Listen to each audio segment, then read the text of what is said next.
talks about Cyborg, wants to talk about her power, but I'm no different.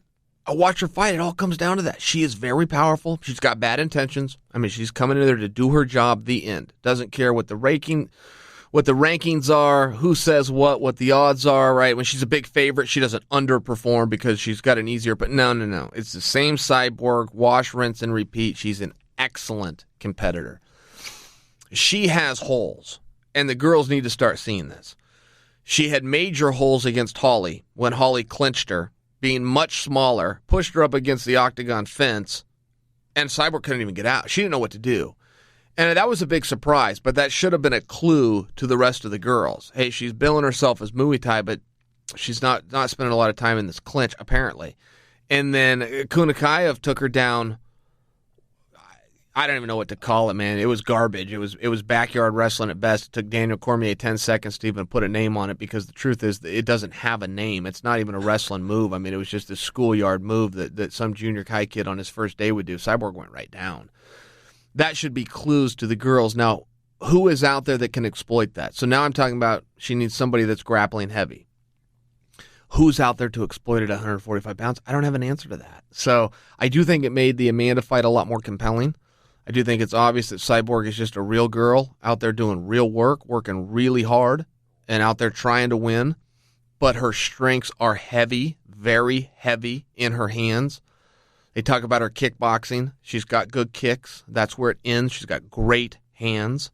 She's tougher than hell. She's in shape. She's going to push, and she meets the size limit. And those are her big advantages. And if you're getting ready to fight her next, there's no way to watch her last two fights, regardless of what the headlines come out with and all the doting and drooling over her abilities that the headlines come out with. The reality is, if you go watch her last two fights, there are holes. And when you're forming your game plan, now there is something to give you hope. And for a while there, she kind of looked like she didn't have any weaknesses. Now we're starting to see, well, this is just a real competitor. If you go bring another real competitor in, you have a chance. It might be limited, but it most certainly exists. Amanda is also not without holes. She's ferocious and mean. Her own teammates will tell you she doesn't want to see a fourth and fifth round. Those come out of her own camp that say she's got to get this done and she's got to get it done quick.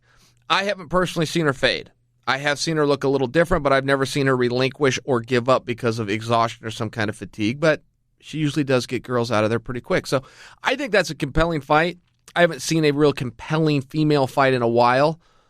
I can't wait for that. I want to see that one. Yeah. No way around it. I want to see that one. And I like Cyborg in that fight. I think that her size does matter. Amanda called for this fight. She's the one that brought this up and said, I want to do that. Not Dana going, okay, I got two killer girls here. How about I stick them together? She looked at Cyborg and said, I want that fight. I can beat her. That's compelling to me. And athletes usually don't get it wrong.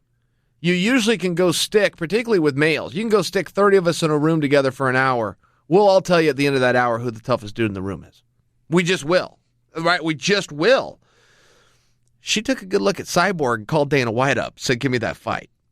I want to hear more about that. I really do. The fan in me, I think that there's something compelling there. I don't know what it is. You got two world champions.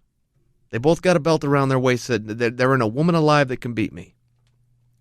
That is a storyline of storylines. That is the Warrior versus Hogan. That is Cormier versus Stipe. It's rare. It's upon us. I'm in.